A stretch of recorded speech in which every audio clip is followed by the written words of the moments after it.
नमस्कार, मी साक्षी अनासने. Yes Marathi news मध्ये आपलं स्वागत. आता पाहूया एक स्पेशल रिपोर्ट. वणी ते अवताडे रस्त्याचे काम होणार कधी? वणी ते अवताडे रस्त्याचे काम गेल्या 1 महिन्यापासून सुरू असून त्या ठिकाणी रस्त्यावरती खडीकरण करण्यात आलेले आहे. सदर रस्ता हा सार्वजनिक बांधकाम विभागाकडे असून गायकवाड मॅडम यांच्याकडे सोपवण्यात आल्याची प्राथमिक माहिती मिळत आहे. परंतु या रस्त्याकडे सार्वजनिक बांधकाम विभागाचे दुर्लक्ष असल्याने शाळेत येणाऱ्या विद्यार्थ्यांचे व अवताडे ते वणी येथे ये जा करणाऱ्या शेतकऱ्यांचे तसेच नागरिकांचे मोठ्या प्रमाणात रस्त्यावर खडीकरण झाल्यामुळे हाल होत आहे. सार्वजनिक बांधकाम विभागाला या रस्त्याचा विसर पडलाय की काय अशी म्हणण्याची वेळ आता ग्रामस्थांवरती आली आहे. सदर बांधकाम विभागाला हा रस्ता करायचा नव्हता तर चांगल्या रस्त्यावर खडी टाकण्याची गरज नव्हती असे ग्रामस्थांनी सांगितले.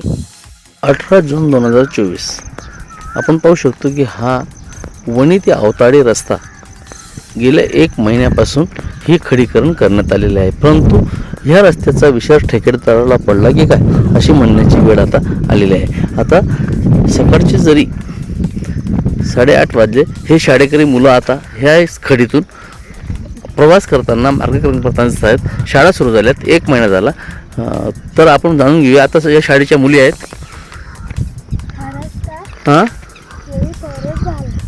तुमचं काय म्हणणं, इथं डांबर टाकलं पाहिजे का? याच्यावर डांबर टाकलं पाहिजे का? का बरं?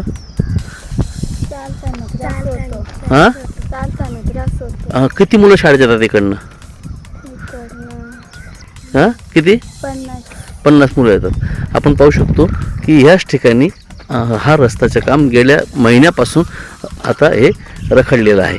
अवताडे जुना रस्ता आहे, याचं खडीकरण चालू आहे. गेल्या महिन्यापासून खडी टाकून ठेवली, पण ठेकेदाराला या रस्त्याचा विसर पडलेला. काय सांगाल?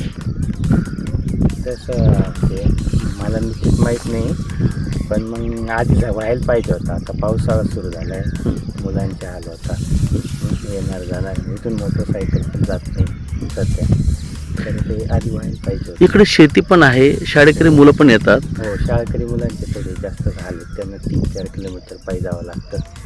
पुढे रस्ता नसल्यामुळे चिखल तुडवत जावं लागतं.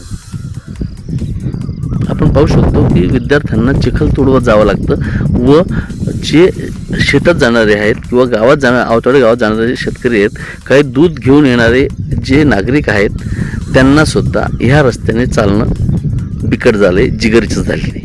तरी हा रस्ता सार्वजनिक बांधकाम विभागाने लक्ष घालून त्वरित दुरुस्त करावा व डांबरीकरण करावे अशी मागणी आता पुढे येत आहे. दिंडोरी, नाशिक. अशाच प्रकारच्या ताज्या घडामोडींसाठी yes Marathi news YouTube channel share करा, सबस्क्राईब करा, लाईक करा आणि पाहत राहा येस मराठी न्यूज.